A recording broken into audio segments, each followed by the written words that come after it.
আল্লাহর নবীর একজন সাহাবী ইন্তেকালের সময় সন্তানদেরকে ডাকলেন, ডেকে বললেন, ও আমার সন্তানেরা, আমি তোমাদের ওই রুটির কথা স্মরণ করিয়ে দিতে চাই, ওই রুটিওয়ালা ব্যক্তির কথা স্মরণ করিয়ে দিতে চাই, তোমরা যেন ওই রুটিওয়ালা ব্যক্তির কথা ভুলে যেও না। সন্তানেরা বলল, কোন রুটিওয়ালার কথা বলছেন আব্বা? বললেন, বিশ্ব নবী সাল্লাল্লাহু আলাইহি সাল্লাম আমাদেরকে জানিয়েছেন, বনী ইসরাইলদের একজন ব্যক্তি ছিলেন, যেই ব্যক্তি 70 বছর ইবাদত করেছে। কয় বছর? 70 বছর ইবাদত করেছে। 70 বছর ইবাদত করার পরে শয়তানের ওয়াসওয়াসার মধ্যে পড়ে গেল, কারণ শয়তান তাকে একটা নর্তকী দিয়ে ধোঁকা দিল। শয়তান একটা পতিতাকে পাঠালো তার কাছে মনোরঞ্জনের জন্য। এই ইবাদত করা লোকটি, আবেদ লোকটি ওই নারীর ছলনায় ভুলে গেল, ওই নারীর সাথে 7টা রাত দিন যাপন করলো। যখন 7 রাত যাপন করা হয়ে গেল, হঠাৎ করে তার বিবেক নাড়া দিল, আরে আমি কি করে ফেললাম? 70টা বছর ইবাদত করা ব্যক্তি আমি, এই 7টা রাত আমি কেমন করে এমন একজন অশ্লীল নারীর সাথে আমি আমার চরিত্রটা বিসর্জন দিয়ে ফেললাম, গুনাহ করে ফেললাম, জেনা করে ফেললাম, অপরাধ করে ফেললাম। আহারে 7টা রাত পরে যখন তার সম্বিত ফিরে পেয়েছে, যখন বিবেক নাড়া দিয়েছে, তখন সেই জায়গা থেকে বের হয়ে গেছে আর হাই হুতাশ করে বেড়ায়। ওই লোকটি বড্ড মুসিবতের মধ্যে পড়ে গেল, রোগাক্রান্ত হয়ে গেল, ক্ষুধার যন্ত্রণায় পড়ে গেল, খাবার নাই, চিকিৎসা নাই, খুব যন্ত্রণা নিয়ে এদিকে সেদিকে ঘুরে বেড়ায়, চলার মতো শক্তি পর্যন্ত হারিয়ে ফেলল। 12 জন মিসকিন বাস করতো এক জায়গায়। ওই জায়গার একজন ব্যক্তি আবু জাহিদ ভাইয়ের মতো বড় লোক, সে প্রতিদিন ওই 12 জন মিসকিনকে 12টা রুটি দিত। কয়টা? 12টা রুটি দিত। 12টা মিসকিন ওই 12টা রুটি প্রতিদিন খাইতো আর তাদের ক্ষুধা নিবারণ করত। এই লোকটা হেসড়াতে হেসড়াতে ওই 12 জনের মধ্যে সামিল হয়ে গেল। যখন ওই লোক এসে 12 জনকে রুটি দিল, তখন তাদের 12 জনের মধ্যে একজন রুটি পায় নাই, কারণ এই লোকটা তাদের মধ্যে ইন হয়েছে। যখন একজন রুটি পায় নাই, অভিযোগ করে বলল, আল্লাহর বান্দা, আজকে তুমি আমার জন্য কেন রুটি আনো নাই? লোকটি বলল, আমি প্রতিদিন যেমন 12টা করে রুটি আনি, আজকেও তো 12টা রুটি এনেছি, আমি তোমাদের রুটি তো কম আনি নাই, তুমি কেন?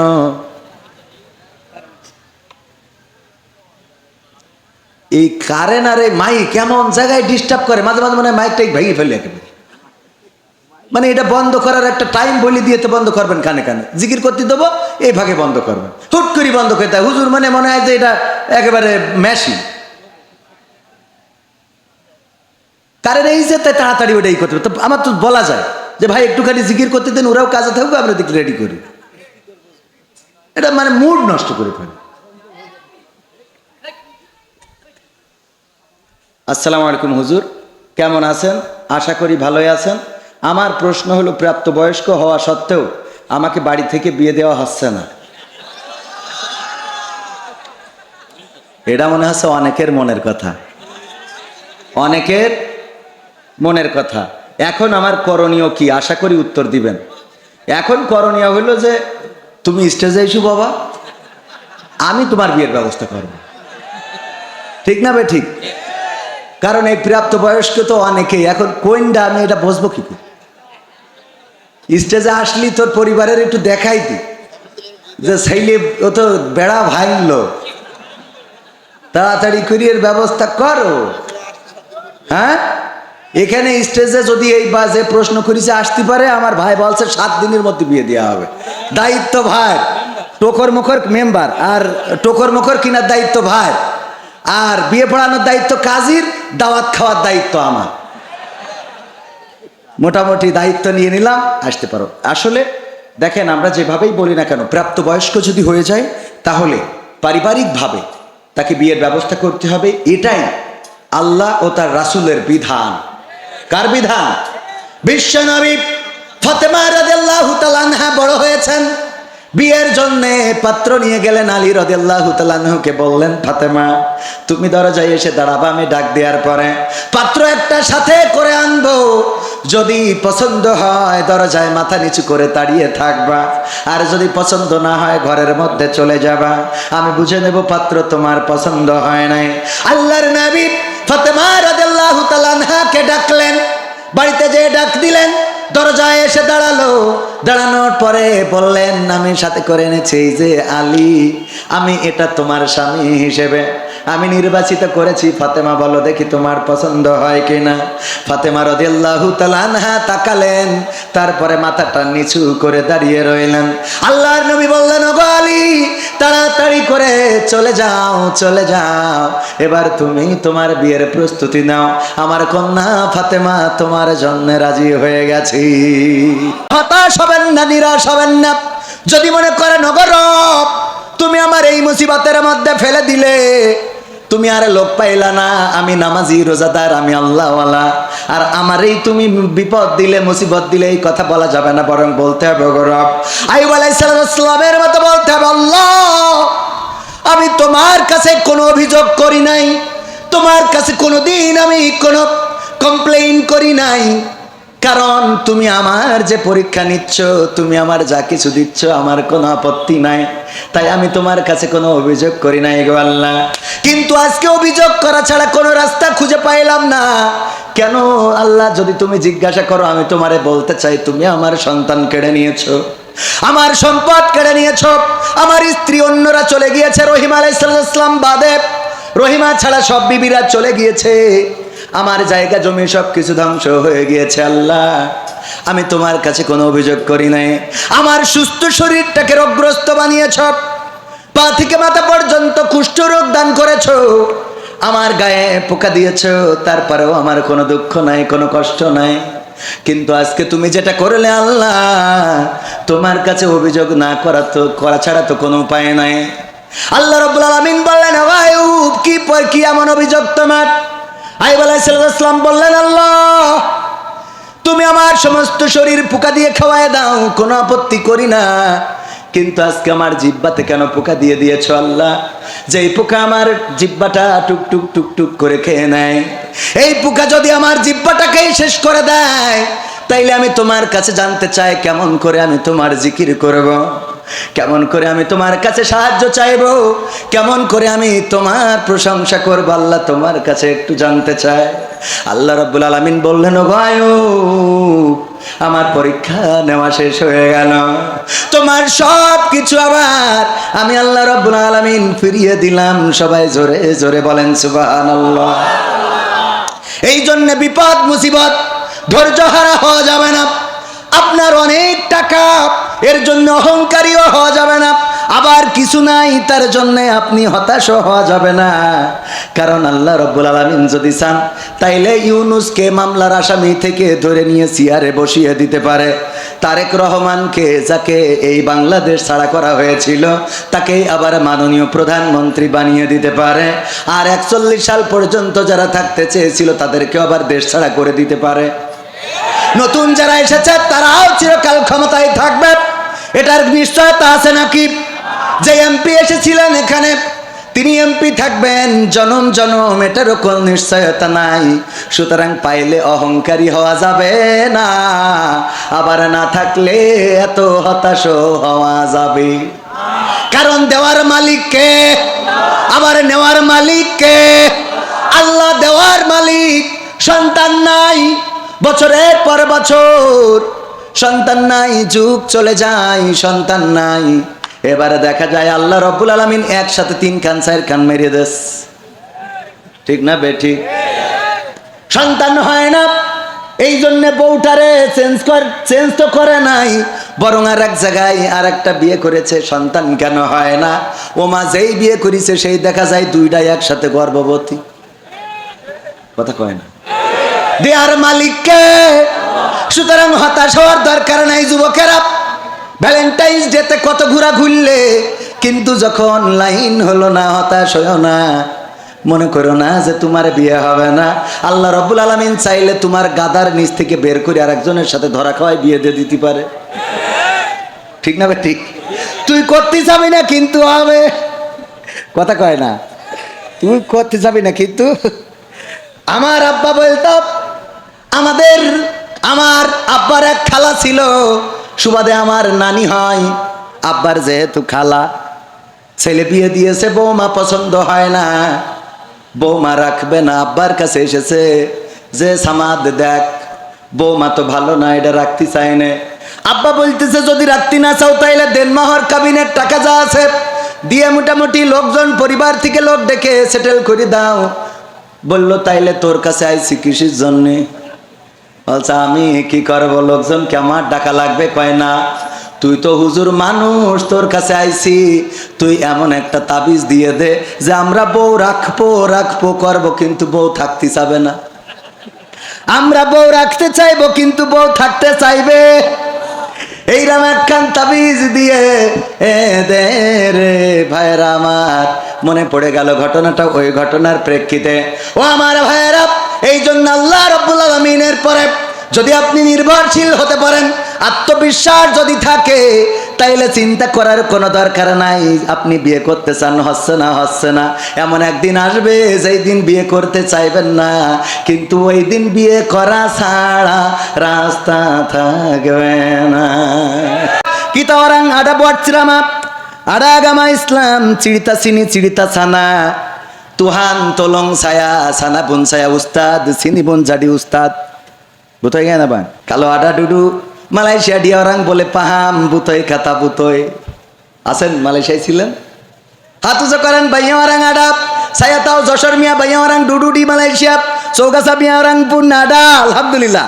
মালয়েশিয়াতে ওখানে যেতাম, দিনের দাওয়াত দিতাম, মানুষের কাছে যেতাম, প্রবাসীদেরকে বোঝাতাম, ওগো ভাইয়েরা প্রবাসে এসেছেন, ভুল পথে চলেন না, লটারি কেটেন না, নাম্বার কেটেন না, নামাজ পড়েন, রোজা করেন, দিনী আন্দোলন করেন।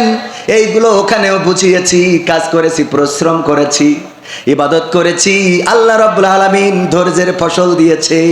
এখন বাংলাদেশে আপনাদের মাঝে আল্লাহ কথা বলার তৌফিক দান করেছেন, বলেন সুবহানাল্লাহ।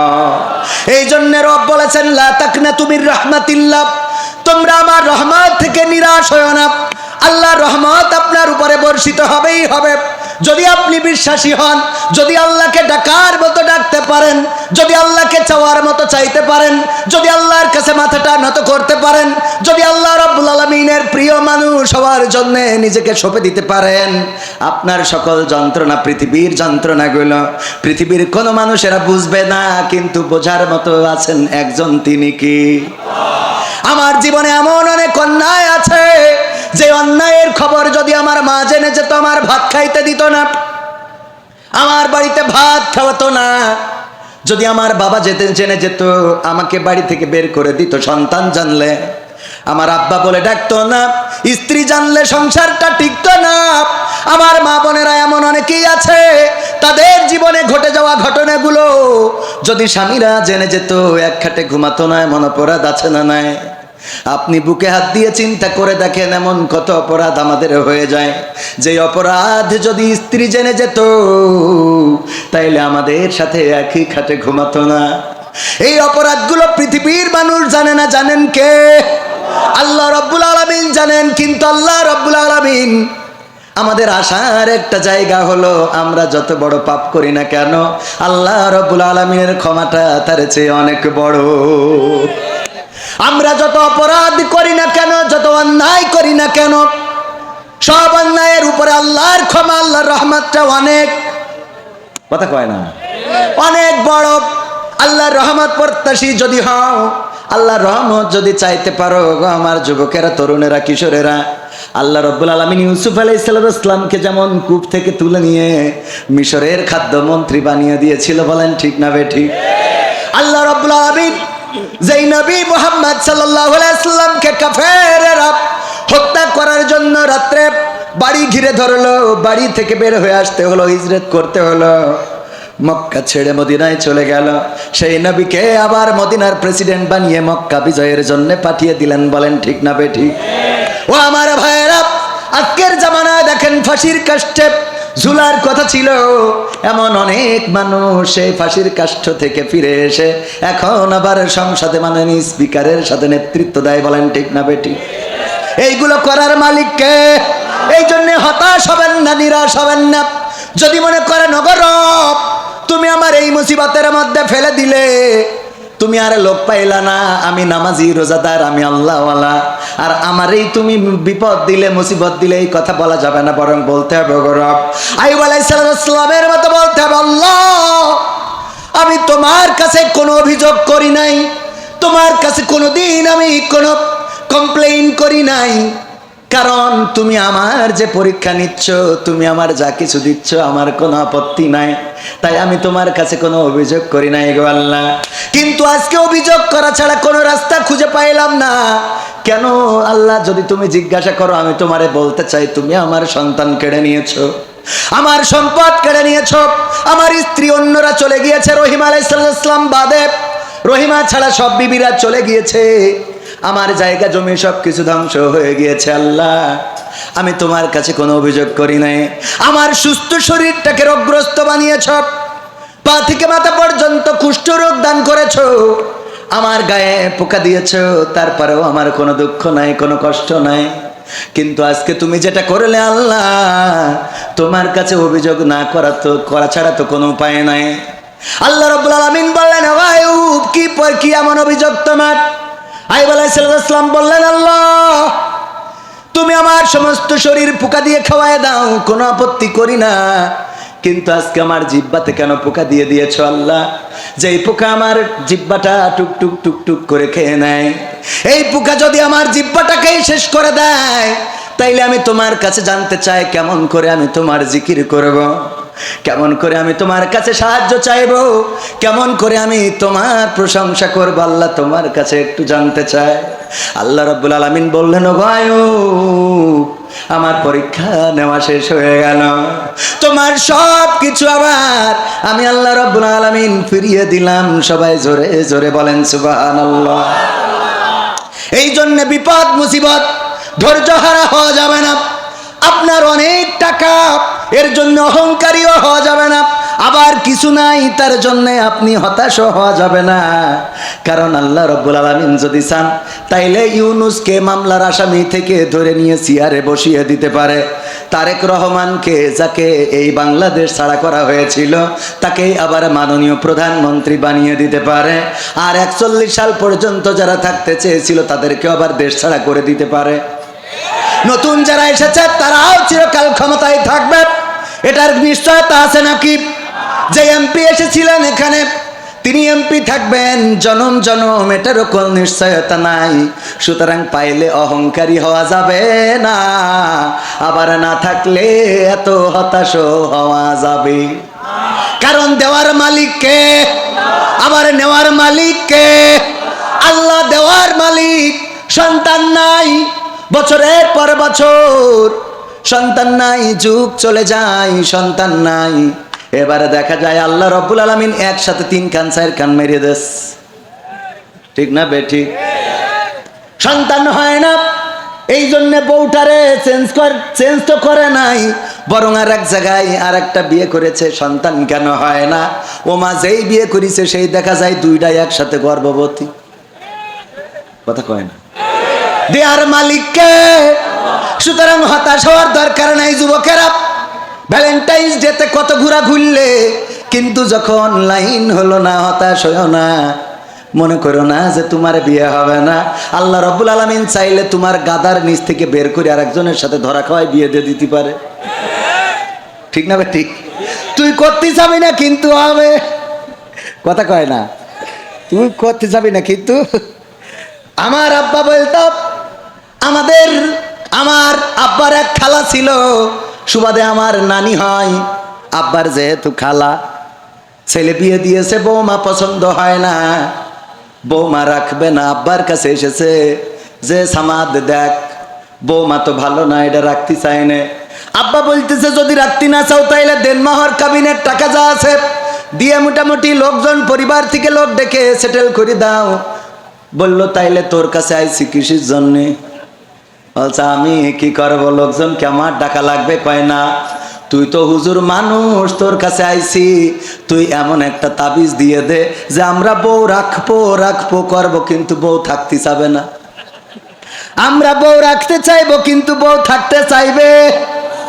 এইরকম একখান তাবিজ দিয়ে দে রে ভাইরা আমার, মনে পড়ে গেল ঘটনাটা, ওই ঘটনার প্রেক্ষিতে ও আমার ভাইয়েরা, এই জন্য আল্লাহ রাব্বুল আলামিনের পরে যদি আপনি নির্ভরশীল হতে পারেন, আত্মবিশ্বাস যদি থাকে, তাইলে চিন্তা করার কোনো দরকার নাই আপনি বিয়ে করতে চান, হচ্ছে না। এমন একদিন আসবে যেই দিন বিয়ে করতে চাইবেন না, কিন্তু ওই দিন বিয়ে করা ছাড়া রাস্তা থাকবে না। যুবকরা বলছে এরকম হোক দিনই জীবনে, ঠিক না বেটি?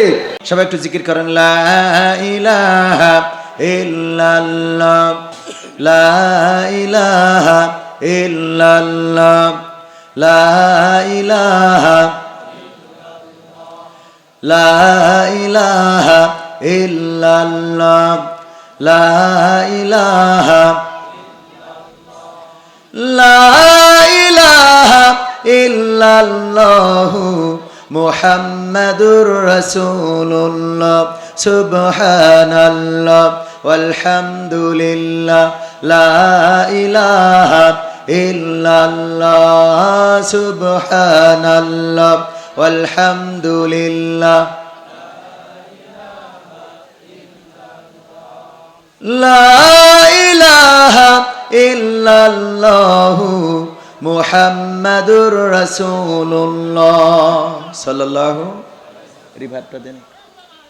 ওরে মরলে মানুষ দাম বাড়ে তার, ওরে মরলে মানুষ দাম বাড়ে তার, বাঁচতে অবহেলা দুনিয়ারে রং বাজারে, এটা কেমন খেলা দয়াল, দুনিয়ারে রং বাজারে এটা কেমন খেলা, দুনিয়ারে রং বাজারে এটা কেমন খেলা, হায় আল্লাহ দুনিয়ারে রং বাজারে এটা কেমন খেলা। ওরে মরলে মানুষ দাম বাড়ে তার, মরলে মানুষ দাম বাড়ে তার, বাঁচতে অবহেলা দুনিয়ারে রং বাজারে এটা কেমন খেলা দয়াল, দুনিয়ারে রং বাজারে এটা কেমন খেলা, দুনিয়ারে রং বাজারে এটা কেমন খেলা দয়াল, দুনিয়ারে রং বাজারে এটা কেমন খেলা।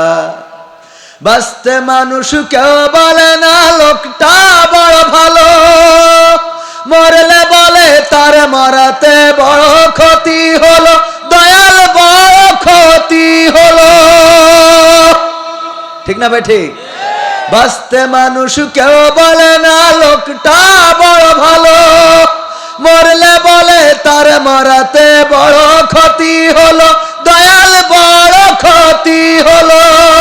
ওরে দেখতে আসে স্বজন সুজন, ওরে দেখতে আসে স্বজন সুজন, ডোবে যখন বেলা দুনিয়ারে রং বাজারে এটা কেমন খেলা দয়াল, দুনিয়ারে রং বাজারে এটা কেমন খেলা, দুনিয়ারে রং বাজারে এটা কেমন খেলা, হায় আল্লাহ দুনিয়ারে রং বাজারে এটা কেমন খেলা। ছেঁড়া কাপড় তাও জটে না পরি কষ্ট করে, ঈদের নামাজ হয় না পড়া নতুন জামা পরে, দয়াল নতুন জামা পরে।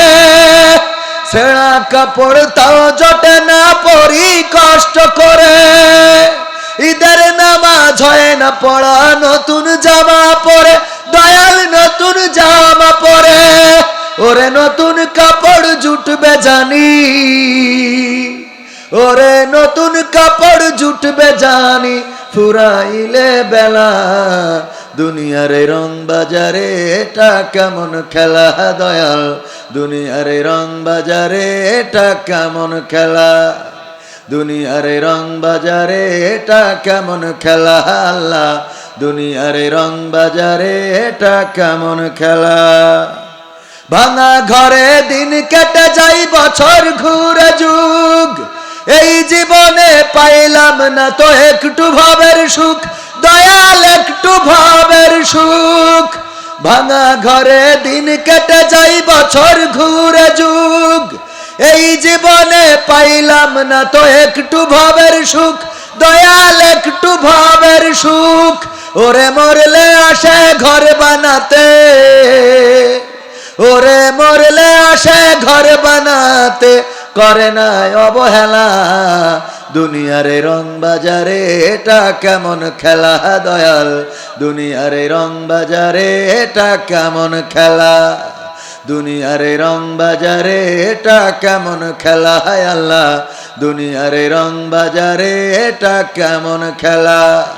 ওরে মরলে মানুষ দাম বাড়ে তার, মরলে মানুষ দাম বাড়ে তার, বাঁচতে অবহেলা। দুনিয়ার রং বাজারে এটা কেমন খেলা দয়াল, দুনিয়ার রং বাজারে এটা কেমন খেলা, দুনিয়ার রং বাজারে এটা কেমন খেলা, হায় আল্লাহ দুনিয়ার রং বাজারে এটা কেমন খেলা। আর একটু জোরে বলা যাবে না? কথাগুলো সত্য না মিথ্যা? বাস্তবতার সাথে মিল আছে না নাই? ওগো আমার ভাইরা, আজকেও দেখলাম একজন পুলিশ সদস্য, সে জীবনের পেরেশানি নিয়ে নিজের বন্দুক দিয়ে মাথার উপরে গুলি করে চিরজনমের মতো বিদায় নিয়েছে। স্ত্রীও পুলিশে চাকরি করে, তিনিও পুলিশে চাকরি করেন। কি এমন ব্যথা আছে জানি না, কি এমন সমস্যায় জর্জরিত জানি না, এখনো জানতে পারি নাই, হয়তো জানা যাবে। মানুষটা চিরজনমের মতো বিদায় নিয়ে চলে গেল। আমাদের সবার সামনে ভিডিওটা আসলো, আহা করতেছি, আজকে ওয়াজেও তার কথা বলতেছি, কিন্তু এর মনের কষ্ট শোনার মতো মানুষ কি ছিল? কেউ কি জানতে পেরেছে? না, পারে নাই, কাউকে জানালো না, কেউ জানলো না। যখন মানুষ ঘুরে বেড়ায় কেউ বোঝে না যে এ জিন্দা লাশ নাকি মৃত লাশ। মারা যাওয়ার পরে লাশ হয়ে যায় ঠিকই, কিন্তু জিন্দা থাকতেও লাশ আছে না নাই? এরপরে মারা যাওয়ার পরে আমরা সবার কদর করি, আমরা বলি লোকটা ভালো ছিল, এই লোকটা মারা যেয়ে বড্ড ক্ষতি হয়ে গেল। কিন্তু বেঁচে থাকতে ওই মানুষগুলোকে কদর করার মানুষ পাওয়া যায়? এরকম আছে না নাই? ঝড়ে ঘর উড়ে গেছে, আমাকে বলল কবির ভাই যদি একটু আসতেন, একটা ভিডিও বানিয়ে দিতেন। একজন মহিলা খুবই অসহায়, ঘর উড়ে গিয়েছে ঝড়ে, আমাদের গঙ্গানন্দপুর ইউনিয়ন কাকমারি। বলল কবির ভাই একটা ভিডিও কি করে দেয়া যায়? এখনো পর্যন্ত যাওয়ার সময় আমার হয়, কিন্তু যদি মারা যেত আর বলতো কবির ভাই একটু আসতে হবে জানাজা পড়ার জন্য, কবির বিন সামাদ যেত না। কারণ মারা যাওয়ার পরে মনে হয়তো মরে যেহেতু গেছে, যাই জানাজাটা পড়ে আসি। কথা কয় না? অসুস্থ মানুষ হাসপাতালে যদি বলা হয় জাহিদ ভাই একটু যদি যে দেখে আসতেন বড্ড ভালো হতো, ব্যস্ততা আছে, মালয়েশিয়া চলে যেতে হবে, ছুটির মেয়াদ শেষ, যাওয়া হবে না। কিন্তু যদি মারা যায় জানাজার জন্য যদি বলে, মনের মধ্যে একটু মায়া জন্মায়, না যায়। ওই যে ঘর উড়ে গেল, খুঁটি লাগানোর মতো মানুষ নাই, এক দুই বান টিন কিনে দিতে হবে, মানুষ নাই। কিন্তু ওই মানুষটা যদি মারা যায় তাইলে তার কবর খোঁড়া মানুষের অভাব হবে, তার কবরের বাসের অভাব হবে, তার কাফনের অভাব হবে না? হবে না। এই জন্যে বলেছি মরলে মানুষ দাম বাড়ে, কদর বাড়ে, যত্ন বাড়ে, বেঁচে থাকতে কদর করার মানুষ মেলে না, মেলে নারী। ঠিক না বে ঠিক? কদর করা দরকার ছিল বেঁচে থাকতে, কিন্তু আমরা বেঁচে থাকতে কদর করি না। আল্লাহ আমাদের বেঁচে থাকতে কদর করা তৌফিক দান করুন, পড়ছি আমিন। ষোলুয়া ফোরকানিয়া ও হাফেজিয়া মাদ্রাসার উদ্যোগে 26তম, এখানে অনেক ছোট ছোট মানুষ আছে যাদের বয়স এখনো 26 হয় নাই, ঠিক কিনা? আমারও একদিন হয়েছিল না, কিন্তু এখন 40-এর কাছাকাছি, বয়স বেড়ে যাচ্ছে, কবরের দিকে এগিয়ে যাচ্ছি, ঠিক কিনা? চাইলেও বাড়বে, না চাইলেও বাড়বে, থামিয়ে রাখা আর কোনো সুযোগ নাই। একদিন মৃত্যুর কোলে ঢলে পড়তে হবে, এই তো জীবন, এই তো দুনিয়া। 26 বছর আগে যারা শুরু করেছিল প্রথমতম মাহফিল, সেই শুরু করা মানুষেরা অনেকেই আজকে জমিনে নাই।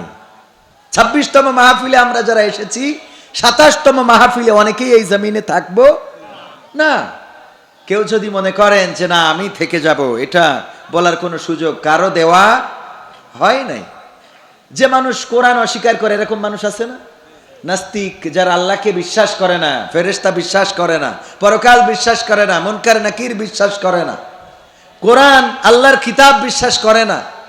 6666 মতান্তরে 6236 যে আয়াত রয়েছে, এই আয়াতগুলো বিশ্বাস করে না। কিন্তু ছোট্ট একটু অংশ অস্বীকার করার সুযোগ নেই, সেটা হলো কুল্লু নাফসিন যায়িকাতুল মাউত, প্রত্যেক প্রাণীকেই মৃত্যুর স্বাদ গ্রহণ করতে হবে। এটা অস্বীকার করার মতো কোনো নাস্তিক, কোনো বাবার বেটায় জমিনে জন্ম হয় এখনো হয় না। মারা যেতেই হবে, যেহেতু মারা যেতে হবে সেহেতু কবরের জন্যে প্রস্তুত হওয়ার দরকার আছে না নাই? যাদের বিশ্বাস নাই তাদের কথা ভিন্ন, তারা চিন্তা করে ওখানে যে কিছু নাই, সেটা তাদের ব্যাপার। কিন্তু আমাদের যাদের বিশ্বাস আছে, তারা কি মৃত্যুর জন্য প্রস্তুত আছি? বলেন আছি? প্রস্তুত যদি থাকতাম, এখানে লোক বেশি নাকি মেলাতে লোক বেশি? বলেন, মেলাতে লোক বেশি না এখানে লোক বেশি? পহেলা বৈশাখে এত আয়োজন তো করা হয় নাই, কিন্তু এসো হে বৈশাখ, উল্লুক ভাল্লুক হুতুম পেঁচা পেঁচা এগুলো নিয়ে র্যালি হয়েছে না হয় নাই? র্যালি তো র্যালি, কলারওয়ার মডেল মসজিদে গিয়ে সেখানে পহেলা বৈশাখ পালন করে, বলেন নাউজুবিল্লাহ।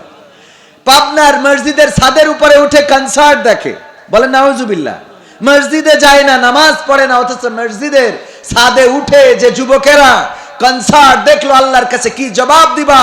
যেই মসজিদে সেজদা করার সৌভাগ্য হয় না, সেই মসজিদের ছাদে উঠে তুমি কনসার্ট দেখেছো, তোমার তাকদীরকে জ্বালিয়েছো। দুনিয়া এবং আখিরাত দুইটা জায়গায় লাঞ্ছিত এবং বঞ্চিত হওয়ার জন্য প্রস্তুত হয়ে যাও।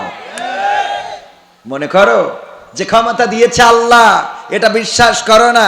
মনে করো যে তোমার এখন যৌবনের গরম আছে, যা ইচ্ছা তাই করে বেড়াবা, আর 15 চালাবা, মিসাইল পড়বে ইসরায়েলে, আর বিমান হামলা চলবে ইরানে, কিন্তু কায়েমকুলা সলুয়ার তেল পাম্পে তেল থাকবে না। তুমি মনে করে না যে তোমার সব জোর আছে? নাই, লাইনে দাঁড়িয়ে থেকে তেল নিতে হয়, যত বড় লিটার হও, বাপের বেটা হও। ঠিক না বেঠিক? আমি একবার একটুখানি লাইন সাইজ করে নিয়েছিলাম, পাশের থেকে হুজুরদের জন্য সব জায়েজ। তো পরে বললাম যে আমি আর ওই লাইন মাইন করে নেবো না, খালি সাউন্ড দেয় মানুষে, কয় হুজুরদের জন্য সব জায়েজ। আমি বললাম বাবা আমাকে তো একটু নামাজ কালাম পড়াইতে ওরম করেন। তারপরে আলহামদুলিল্লাহ, যেহেতু এখন আইন করে দিয়েছে, প্রাতিষ্ঠানিক সার্টিফিকেট কার্ড যদি থাকে তাহলে তাদের অগ্রাধিকার, সেই অগ্রাধিকারে হয়তো পাচ্ছি, জানি না যে অগ্রাধিকারটুকু কতদিন থাকবে। আছে যতক্ষণ দেবে ততক্ষণ, থাকবে না যতক্ষণ, তখন আর পাওয়া যাবে না। ভাইয়েরা আমার, এই জন্যে আমরা মৃত্যুর জন্য প্রস্তুত হতে হবে। আমাদের অনেকেই বলে খালি শুধু মরার কথা কয়, বাবারে এইটাই তো চিরন্তন সত্য। ঠিক না বে ঠিক? কেউ যদি তার ভবিষ্যৎ গড়তে চায়, অনেকেই বলে মালয়েশিয়ায় চলে যাও। আমাদের জাহিদ ভাইকে দেখো কত টাকা ইনকাম করে, কত সুন্দর বাড়ি করেছে সলুয়া বাজারের উপরে, 3 তলা প্রাসাদ, ঘরের মধ্যে টাইলস করা, টয়লেটের মধ্যেও টাইলস করা, মুড়া দিলে পানি হয়, সুইচ দিলে ফ্যান ঘরে, কাপড় কাচার জন্য ওয়াশিং মেশিন, এয়ার কন্ডিশন সব লাগানো। যদি ভালো ভবিষ্যৎ গড়তে চাও প্রবাসে যাও। কিন্তু ভাইয়েরা আমার, এই মানুষটা আল্লাহ না করুন যদি মালয়েশিয়াতে মালাকুল মাউত চলে আসে আর জানটা নিয়ে যদি উড়াল দেয়, এত সুন্দর বাড়ি, টাইলস করা বাড়ি, এত সুন্দর বেড, তোশক, সোফা সেট, বলেন দেখি মালয়েশিয়া থেকে যদি কফিন বন্দি হয়ে লাশটা আসে, ওই লাশটাকে আর 3 তলার ছাদে উঠানো হবে নাকি? দোতলায়ও কি কেউ উঠাবে? কেউ আর ওই দোতলায়ও উঠাবে না? উঠাবে না। বরং আসার আগে কবর প্রস্তুত হয়ে যাবে, বাঁশঝাড়ের বাঁশগুলো কাটা হয়ে যাবে।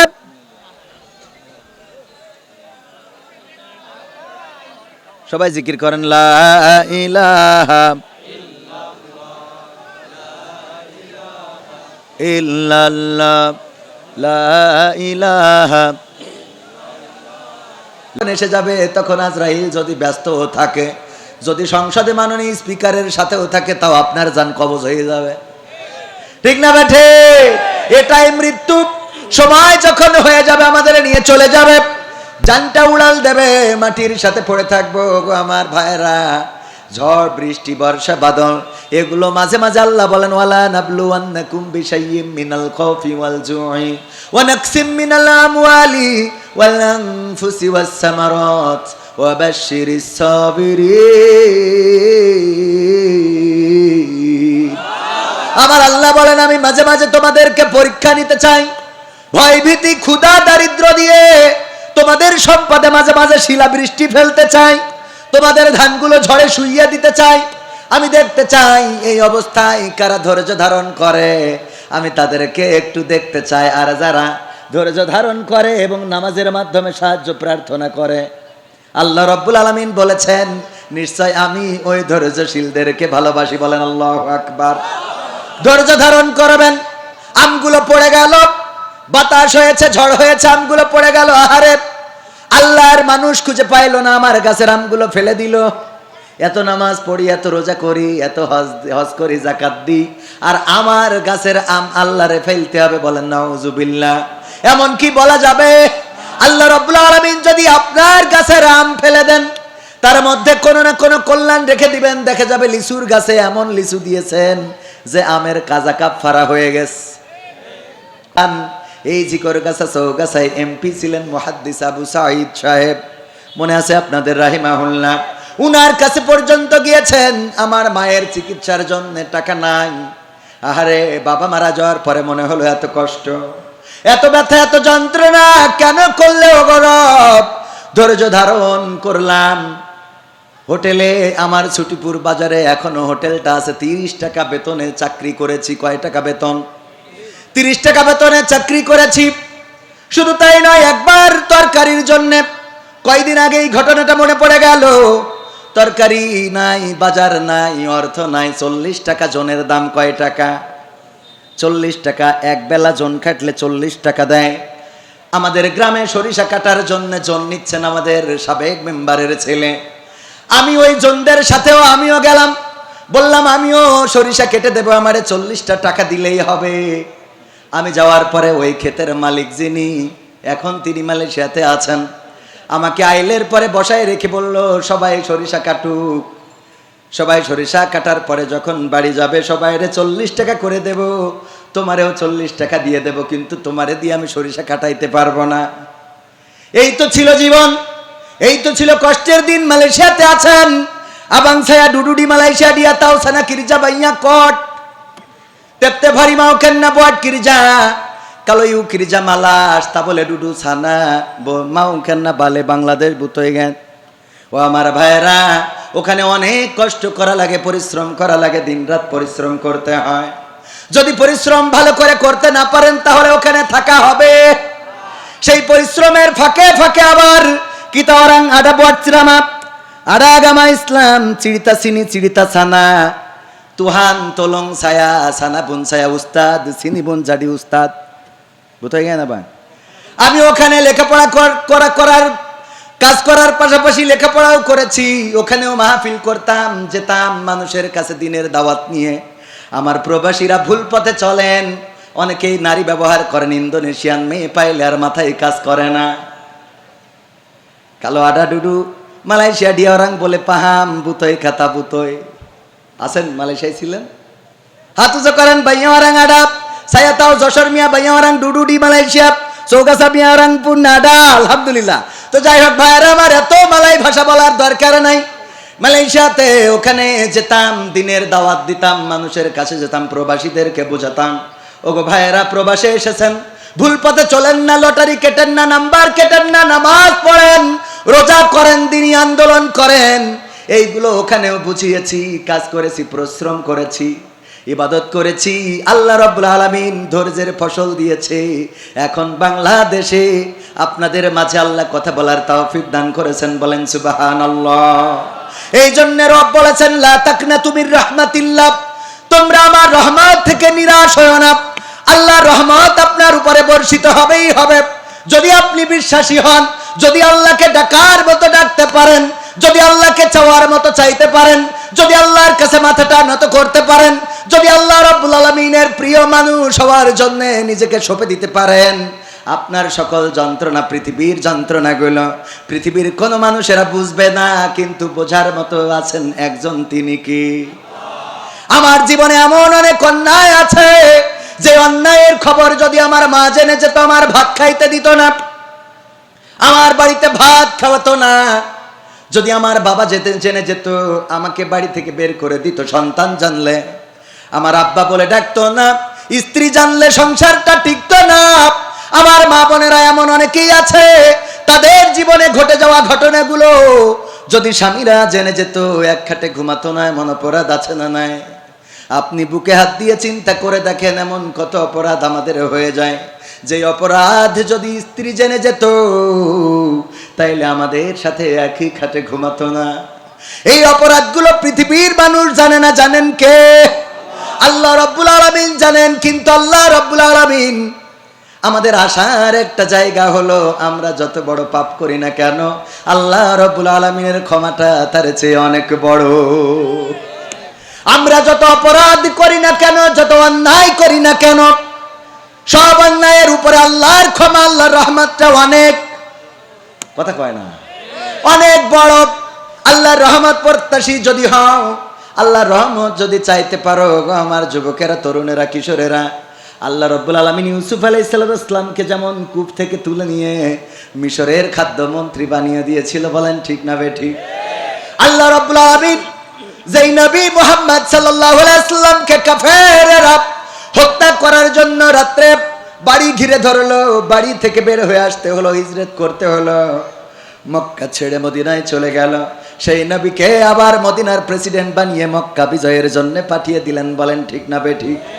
ও আমার ভাইয়েরা, আজকের জামানায় দেখেন ফাঁসির কাষ্ঠে ঝুলার কথা ছিল, এমন অনেক মানুষ সেই ফাঁসির কাষ্ঠ থেকে ফিরে এসে এখন আবার সংসদে মাননীয় স্পিকারের সাথে নেতৃত্ব দেয়, বলেন ঠিক না বেঠিক? এইগুলো করার মালিক কে? এই জন্য হতাশ হবেন না, নিরাশ হবেন না। যদি মনে করেন ওগো রব, তুমি আমার এই মুসিবতের মধ্যে ফেলে দিলে, তুমি আর লোক পাইলা না, আমি নামাজি, রোজাদার, আমি আল্লাহওয়ালা, আর আমার এই তুমি বিপদ দিলে, মুসিবত দিলে, এই কথা বলা যাবে না, বরং বলতে হবে ওগো রব, আইয়ুব আলাইহিস সালামের মতো বলতে হবে, আল্লাহ, আমি তোমার কাছে কোনো অভিযোগ করি নাই, তোমার কাছে কোনোদিন আমি কোনো কমপ্লেইন করি নাই, কারণ তুমি আমার যে পরীক্ষা নিচ্ছ, তুমি আমার যা কিছু দিচ্ছ, আমার কোনো আপত্তি নাই, তাই আমি তোমার কাছে কোনো অভিযোগ করি নাই গো আল্লাহ। কিন্তু আজকে অভিযোগ করা ছাড়া কোনো রাস্তা খুঁজে পাইলাম না। কেন আল্লাহ? যদি তুমি জিজ্ঞাসা করো, আমি তোমারে বলতে চাই, তুমি আমার সন্তান কেড়ে নিয়েছো, আমার সম্পদ কেড়ে নিয়েছো, আমার স্ত্রী অন্যরা চলে গিয়েছে, রহিমা আলাইহিস সালাম বাদে, রহিমা ছাড়া সব বিবিরা চলে গিয়েছে, আমার জায়গা জমি সব কিছু ধ্বংস হয়ে গিয়েছে। আল্লাহ, আমি তোমার কাছে কোনো অভিযোগ করি নাই। আমার সুস্থ শরীরটাকে রোগগ্রস্ত বানিয়েছ, পা থেকে মাথা পর্যন্ত কুষ্ঠ রোগ দান করেছ, আমার গায়ে পোকা দিয়েছ, তারপরেও আমার কোনো দুঃখ নাই, কোনো কষ্ট নাই। কিন্তু আজকে তুমি যেটা করলে আল্লাহ, তোমার কাছে অভিযোগ না করা ছাড়া তো কোনো উপায় নাই। আল্লাহ রাব্বুল আলামিন বললেন, আইয়ুব, কি এমন অভিযোগ তোমার? আইয়ুব আলাইহিস সালাম বললেন, আল্লাহ, তুমি আমার সমস্ত শরীর পোকা দিয়ে খাওয়ায় দাও, কোনো আপত্তি করি না, কিন্তু আজকে আমার জিহ্বাতে কেন পোকা দিয়ে দিয়েছো আল্লাহ? যেই পোকা আমার জিহ্বাটা টুক টুক টুক টুক করে খেয়ে নেয়, এই পোকা যদি আমার জিহ্বাটাকেই শেষ করে দেয়, তাইলে আমি তোমার কাছে জানতে চাই, কেমন করে আমি তোমার জিকির করব, কেমন করে আমি তোমার কাছে সাহায্য চাইব, কেমন করে আমি তোমার প্রশংসা করব, আল্লাহ তোমার কাছে একটু জানতে চাই। আল্লাহ রাব্বুল আলামিন বললেন, ও আইয়ুব, আমার পরীক্ষা নেওয়া শেষ হয়ে গেল, তোমার সব কিছু আবার আমি আল্লাহ রাব্বুল আলামিন ফিরিয়ে দিলাম। সবাই জোরে জোরে বলেন সুবহানাল্লাহ। এই জন্য বিপদ মুসিবত ধৈর্য হারা হওয়া যাবে না। আপনার অনেক টাকা, এর জন্য অহংকারীও হওয়া যাবে না, আবার কিছু নাই তার জন্য আপনি হতাশ হওয়া যাবে না। কারণ আল্লাহ রাব্বুল আলামিন যদি চান, তাইলে ইউনুসকে মামলার আসামি থেকে ধরে নিয়ে চেয়ারে বসিয়ে দিতে পারে। তারেক রহমানকে, যাকে এই বাংলাদেশ ছাড়া করা হয়েছিল, তাকেই আবার মাননীয় প্রধানমন্ত্রী বানিয়ে দিতে পারে। আর 41 সাল পর্যন্ত যারা থাকতে চেয়েছিল, তাদেরকেও আবার দেশ ছাড়া করে দিতে পারে। নতুন যারা এসেছে, তারাও চিরকাল ক্ষমতায় থাকবে, এটার নিশ্চয়তা আছে নাকি? যে এমপি এসেছিলেন এখানে, তিনি এমপি থাকবেন জনম জনম, এটারও কোন নিশ্চয়তা নাই। সুতরাং পাইলে অহংকারী হওয়া যাবে না, আবার না থাকলে এত হতাশ হওয়া যাবে। কারণ দেওয়ার মালিক কে? আবার নেওয়ার মালিক কে? আল্লাহ দেওয়ার মালিক, সন্তান নাই, বছরের পর বছর সন্তান নাই, যুগ চলে যায়, সন্তান নাই। এবারে দেখা যায় আল্লাহ রাব্বুল আলামিন একসাথে 3 কান 4 কান মেরে দেস, ঠিক না বেঠিক? সন্তান হয় না, এই জন্য বউটারে চেঞ্জ তো করে নাই, বরং আর এক জায়গায় আর একটা বিয়ে করেছে। সন্তান কেন হয় না? ও মা যেই বিয়ে করেছে সেই দেখা যায় দুইটাই একসাথে গর্ভবতী। কথা কয় না? দেয়ার মালিককে। সুতরাং হতাশ হওয়ার দরকার নাই যুবকেরা। ভ্যালেন্টাইন্স ডেতে কত ঘোরা ঘুরলে, কিন্তু যখন লাইন হলো না, হতাশ হইও না, মনে করো না যে তোমার বিয়ে হবে না। আল্লাহ রাব্বুল আলামিন চাইলে তোমার গাদার নিচ থেকে বের করে আরেকজনের সাথে ধরা খাওয়ায় বিয়ে দিয়ে দিতে পারে, ঠিক না? ঠিক। তুই করতে যাবি না কিন্তু হবে। কথা কয় না? তুই করতে যাবি না কিন্তু। আমার আব্বা বলতো, আমার আব্বার এক খালা ছিল, সুবাদে আমার নানি হয়।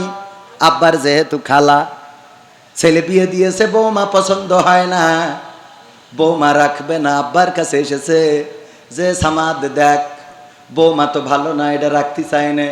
আব্বা বলতেছে যদি রাখতে না চাও তাইলে দেনমাহর কাবিনের টাকা যা আছে দিয়ে মোটামুটি লোকজন পরিবার থেকে লোক ডেকে সেটেল করে দাও। বলল তাইলে তোর কাছে আইছি কৃষির জন্যে। বলছে আমি কি করবো, লোকজনকে আমার ডাকা লাগবে। কয় না, তুই তো হুজুর মানুষ, তোর কাছে আইছি, তুই এমন একটা তাবিজ দিয়ে দে যে আমরা বউ রাখবো করবো, কিন্তু বউ থাকতে চাবে না। আমরা বউ রাখতে চাইবো কিন্তু বউ থাকতে চাইবে। এইরকম একখান তাবিজ দিয়ে দে রে ভাইরা আমার। মনে পড়ে গেল ঘটনাটা, ওই ঘটনার প্রেক্ষিতে। ও আমার ভাইরা, এই জন্য আল্লাহ রাব্বুল আলামিনের পরে যদি আপনি নির্ভরশীল হতে পারেন, আত্মবিশ্বাস যদি থাকে, তাইলে চিন্তা করার কোনো দরকার নাই। আপনি বিয়ে করতে চান, হচ্ছে না, এমন একদিন আসবে যেই দিন বিয়ে করতে চাইবেন না, কিন্তু ওই দিন বিয়ে করা ছাড়া রাস্তা থাকবে না। যুবকরা বলছে এরকম হোক দিনই জীবনে, ঠিক না বেটে? আজকালকের ছেলেরা বই নিয়ে আর বসে না, ও বাবা গুগলে সার্চ করিয়া পড়ি। ওরে কালের মেয়েরা কোরআন হাদিস ধরে না, এখনকার মা বোনেরা কোরআন হাদিস পড়ে না, ও আল্লাহ টিকটকে ভিডিও ওরা করে। কথা কয় না? দিলে একটু কমায় দেন। আজকালকের ছেলেরা বই নিয়ে আর বসে না, গুগলে সার্চ করিয়া পড়ি। আগের সময় প্রেম করিলে জাহিদ ভাই বলতো পাইছো কি, এখন বলে শখ করিয়া বাবু তুমি খাইছো কি, ঠিক না বেটা? আগের সময় প্রেম করিলে মুরব্বি বলতো পেয়েছো কি, এখন বলে শখ করিয়া বাবু তুমি খেয়েছো কি। লজ্জা শরম নাই, আইলাম কোন জামানায়, লজ্জা শরম নাই, আইলাম কোন জামানায়, ভবিষ্যৎ দেখি অন্ধকারে। আজকালকের ছেলেরা বই নিয়ে আর বসে না, ও বাবা গুগলে সার্চ করিয়া পড়ি। নতুন করে হয়েছে চালু এখন আবার কন্টেন্ট, পরিচয় করাই দেখি এই আমার গার্লফ্রেন্ড। আছে না নাই? যশোরে এমএম কলেজে পড়ে, অথবা গিয়েছেন গদখালিতে বেড়াতে, গদখালিতে যে দেখেন আপনার চৌগাছার এক পরিচিত বন্ধু আর একজন রে ধরে নিয়ে বগলের নিচে হাত ঘুরে বেড়াই রে, ডাক দিয়ে বললেন দোস্ত কবে বিয়ে করলা তুমি? জানাইলা তো না। সেই যে চৌগাছার সলুয়া ছেড়ে তুমি যশোরে এসেছিলে পড়াশোনার নামে, তারপরে তো আর কোনো খবর পাইলাম না। আজকে গদখালিতে দেখা হইল, সাথে তোমার এই যে ভাবি, অথচ বিয়ের দিনটা জানাইলা না। বন্ধু মানুষ না হয় না যাইতাম, দাওয়াতটা তো দিতে পারতে। বলতেছে দোস্ত এখনো বিয়ে করি নাই রে। বলছে তাইলে এই ডাকিডা পরিচয় করাই দিলে এই আমার গার্লফ্রেন্ড, ঠিক না বেঠে? নতুন করে হয়েছে চালু এখন আবার কন্টেন্ট, পরিচয় করাই দেখি এই আমার বয়ফ্রেন্ড। তার মানে আমার মা বোনেরাও এইদিকে আগিয়ে আসে না নাই? প্রায় দিন দেখি অ্যাক্সিডেন্ট করে, আরে ডার্লিং মারা গেছে, মানে নায়িকা পাতালে আর ছেলে হাসপাতালে, মেয়ে বন্ধু নিয়ে ছেলে বন্ধু ঘুরতে গেছিল, কারণ একটু চার্জ বেশি হয়ে গেছে আর গিয়ারটা বেশি মেরেছে, শোলের রাস্তা ভালো বোঝেও না, কারেন্টের খুঁটিতে মেরে একটা পাতালে আর একটা হাসপাতালে। ঠিক না বেঠিক? এইগুলো নিয়ে ঘুরে বেড়াই। এই জন্য আমি বললাম নতুন করে হয়েছে চালু, এখন আবার কোন ট্যালেন্ট পরিচয় করাই দেখি, এই আমার গার্লফ্রেন্ড শরমের মাথা খাইয়া গেছে ওরা পাগল হইয়া, শরমের মাথা খাইয়া গেছে সব পাগল হইয়া, ভবিষ্যৎ দেখি অন্ধকারে, আজকালকের ছেলেরা বই নিয়ে আর বসে না, ও বাবা গুগলে সার্চ করিয়া পড়ে, এখনকার মা বোনেরা কোরআন হাদিস পড়ে না, ও আল্লাহ টিকটকে ভিডিও ওরা করে না করে, তবে চৌগাছাই করে না, চৌগাছাই করলু সলুয়াই করে না, করে এখানেও করে, ও বাবা টিকটক করে, রিলস বানায়। আগের সময় মেয়ে দেখতে গেলে আমার চাচা যান, উনারা যখন মেয়ে দেখেছেন জিজ্ঞাসা করেছেন মাগো কোরআন পড়তে পারো কিনা, বলতো যে পারি, তাইলে তুমি 2টা আয়াত পড়ে শোনাও। কোরআনটা মেয়ে দেখতে গেলে রেডি থাকতো, কারণ দেখতে আসবে আর অবশ্যই কোরআন পারে কিনা জিজ্ঞাসা করবে, তারপরে বলবে মাগো এই জায়গায় একটু পড়ো, গুনগুন করে পড়ে শোনাতো, তারপরে জিজ্ঞাসা করতো উজুর ফরজ কয়টা, নামাজের আরকান আহকাম কয়টা, জিজ্ঞাসা করতে বলো দেখি ইসলামের স্তম্ভ কয়টা, হাতের লেখাটা করে দাও। এত কিছু যখন দেখা হয়ে যেত, মেয়েটা যদি চেহারায় একটু ডাউনও হতো, তাও চাচা জান বলতো সব দিকে যেহেতু পাশ করেছে, সুতরাং তারে বিয়ে পাশ করানো যায়।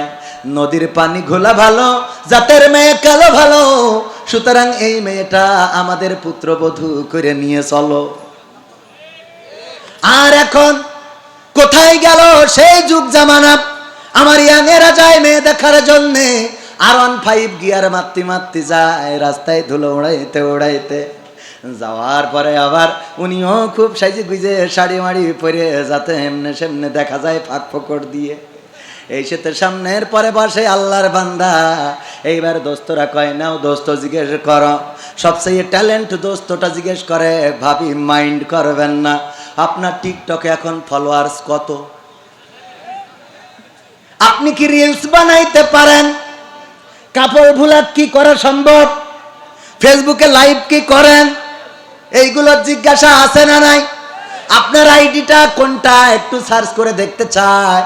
ও আমার ভাইরা, কোথায় হারিয়ে গেলাম আমরা, কোন জামানা হারিয়ে আসলাম। কিন্তু মাথায় রাখবেন, আজ হোক কাল হোক চেহারার সৌন্দর্য থাকবে না, যৌবনের গরম থাকবে না, আপনার এই বড় অহংকার থাকবে না।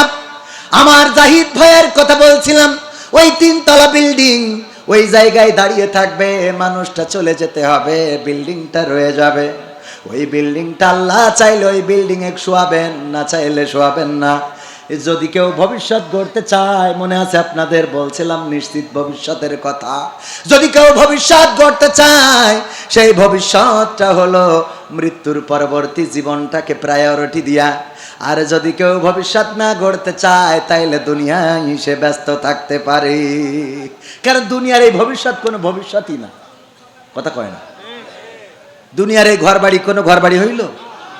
দুনিয়ার টাকা পয়সা কোনো টাকা পয়সা নাই, সব কিছু ফেলে রেখে চলে যেতে হবে, অন্ধকার কবরে পাড়ি জমাতে হবে ভাইরা আমার। সুতরাং সেই কবরের প্রস্তুতি নিতে হবে।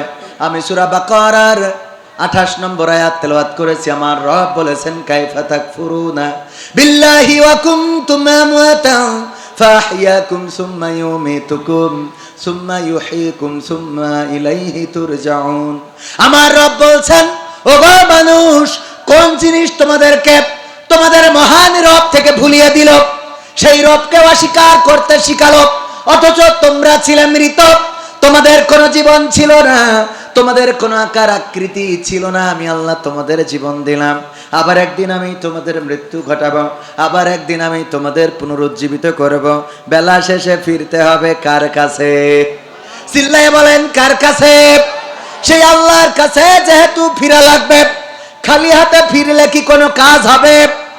খালি হাতে ফিরলে, শূন্য হাতে ফিরলে বিপদে পড়ে যেতে হবে। আমার রব বলবেন কাইফা তাকফুর, আমার রব বলবেন ইকরা কিতাবাকা কাফা বিনাফসিকাল ইয়াউমা আলাইকা হাসিবা। পড়ো তোমার কিতাব, পড়ে তুমি তোমার হিসাব করে দাও। তোমার হিসাব করার জন্য তুমি নিজেই যথেষ্ট। আমলের খাতাটা খুলবো, দেখবো আমি কবির বিন সামাদ জীবনে কনে কত অন্যায় করেছি। চায়ের দোকানে বসেছি, তাসের আড্ডায়, ক্রামবোর্ডের আড্ডায়, টিকটকে, রিলসে, ভাইবারে, সব জায়গায় আছে আমল নাই, আমল নাই রে। ও আমার ভাইয়েরা বলেন দেখি, এইটা দেখার পরে ওই জায়গায় কি বিপদ হয়ে দাঁড়াবে। এই জন্যে পরকালের প্রস্তুতি নেওয়ার দরকার আছে না নাই? শুধু তাই নাই, আল্লাহ রাব্বুল আলামিন যদি জিজ্ঞাসা করেন, ও গো বান্দা আমার, দুনিয়ার পরে তুমি কেমন লোক ছিলে? আমি বলবো আল্লাহ দুনিয়ার পরে আমি বড্ড ভালো মানুষ ছিলাম, বড্ড আল্লাহওয়ালা ছিলাম, পরহেজগার ছিলাম। আমার রব তখন আল ইয়াউমা নাখতিমু আলা আফওয়াহিহিম ওয়া তুকাল্লিমুনা আইদিহিম ওয়া তাশহাদু আরজুলুহুম বিমা কানু ইয়াকসিবুন। আমার আল্লাহ বলবেন, আমার আল্লাহ বললেন, ওই দিন যখন কোন বান্দা মিথ্যার আশ্রয় নিবে, যখন বলবে আমি দুনিয়ার পরে বড্ড ভালো মানুষ ছিলাম, আল্লাহওয়ালা ছিলাম, নামাজি ছিলাম, রোজাদার ছিলাম, তখন আল্লাহ মুখে আঠা লাগিয়ে জবানটা বন্ধ করে দিবে, হাতের জবান খুলে দিবে, পায়ের জবান খুলে দেবে। হাত আল্লাহর সাথে কথা বলবে, পা তার কৃতকর্মের সাক্ষ্য দিয়ে দেবে। সুতরাং ভাইয়ের আমার, যুবকেরা আমার, তরুণেরা আমার পর্দার অন্তরালে মা বোনেরা যারা চিন্তা করেন স্বামী বিদেশে, সুতরাং আমি এদেশে যাই করি, স্বামী তো দেখে না। ওই দিন স্বামীর সামনে যখন হাত বলবে যে আমার এই হাত দিয়ে ও মকসেদের হাত ধরিয়ে পার্কে ঘুরে এড়াই তো রে, স্বামী বলবে আল্লাহ ওর নিয়ে আমি জান্নাতে যাব না। কথা কয় না, মানে জাহিদ ভাইটা না, মানে একটু দেখা নিয়ে গেছে ওইদিকে। এরকম আছে না নাই? স্বামী টাকা পাঠায়, ব্যাংক থেকে টাকা তুলে মকসেদের সাথে ফিল্ডিং মেরি বেড়ায়, ব্যাটিং করে বেড়ায়। ও আমার মায়েরা, যতই মনে করো পৃথিবীর কেউ দেখে না, বুরখা পরা, কেউ চেনে না, মনে করে এমন ভাবে বেড়ায় যে ওর আপন বউ। কথা কয় না, একদম যেন আপন বউ। ওই আপন বউ সেই যে বেড়াও, পরকালে বিপদ টের পাবা। ওই দিন বুঝতে পারবা। আর একটা কথা বলে তারপরে আর একটু কাজ করে, তারপরে আর একটু কাজে যাবো, আর একটু সামনে যাবো। মনটাই তো চাচ্ছে যে আর একটু বলি, বাড়ির কাছের লোক এত বলারও দরকার নেই। ও আমি কতটুক ভালো মানুষ আপনারা ভালো করেই জানেন, ঠিক না? ঠিক, এই জন্যই এত ভালো সাজার কোনো দরকার নেই। তাহলে ডাইরেক্ট অ্যাকশানে চলে যায় নাকি? হ্যাঁ, ডাইরেক্ট অ্যাকশান।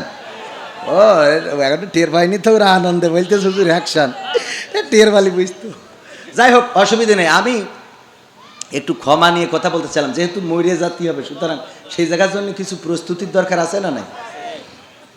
আল্লাহর নবীর একজন সাহাবী ইন্তেকালের সময় সন্তানদেরকে ডাকলেন, ডেকে বললেন, ও আমার সন্তানেরা, আমি তোমাদের ওই রুটির কথা স্মরণ করিয়ে দিতে চাই, ওই রুটিওয়ালা ব্যক্তির কথা স্মরণ করিয়ে দিতে চাই। তোমরা যেন ওই রুটিওয়ালা ব্যক্তির কথা ভুলে যেও না। সন্তানেরা বলল, কোন রুটিওয়ালার কথা বলছেন আব্বা? বললেন, বিশ্ব নবী সাল্লাল্লাহু আলাইহি সাল্লাম আমাদেরকে জানিয়েছেন, বনী ইসরাইলদের একজন ব্যক্তি ছিলেন, যেই ব্যক্তি 70 বছর ইবাদত করেছে। কয় বছর? 70 বছর ইবাদত করেছে। 70 বছর ইবাদত করার পরে শয়তানের ওয়াসওয়াসার মধ্যে পড়ে গেল, কারণ শয়তান তাকে একটা নর্তকী দিয়ে ধোঁকা দিল। শয়তান একটা পতিতাকে পাঠালো তার কাছে মনোরঞ্জনের জন্য। এই ইবাদত করা লোকটি, আবেদ লোকটি, ওই নারীর ছলনায় ভুলে গেল। ওই নারীর সাথে 7টা রাত দিন যাপন করলো। যখন 7 রাত যাপন করা হয়ে গেল, হঠাৎ করে তার বিবেক নাড়া দিল, আরে আমি কি করে ফেললাম?